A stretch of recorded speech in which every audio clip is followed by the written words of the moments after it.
রাতে না ঘুমিয়ে বৃষ্টিতে ভিজতে ভিজতে আমি পৌঁছে গেলাম কলকাতা। আর এসে দেখি এখানে সবাই ছাতা মাথায় দিয়ে লাইন করে বৃষ্টির মধ্যে দাঁড়িয়ে আছে। ফ্রিতে বিরিয়ানি দেবে নাকি? চলো তোমাদেরকে বলি আসল ঘটনা। রাত 11:55 ট্রেনে করে আমাকে চলে আসতে হলো শিয়ালদা। তার কারণ হচ্ছে পরের দিন আছে আমার সিজিএল এক্সাম। আর রিপোর্টিং টাইম কখন জানো?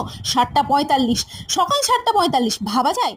কি আর করা যাবে, এক্সাম আছে, লাখ খারাপ, এক্সাম তো দিতেই হবে। তাড়াতাড়ি শিয়ালদা স্টেশনে নেমে ফ্রেশ ট্রেশ হয়ে খেয়ে নিলাম এক কাপ চা। আর এই চা খেয়ে তো আমার মুখের স্বাদ আরোই চলে গেল, এত বাজে ছিল চাটা।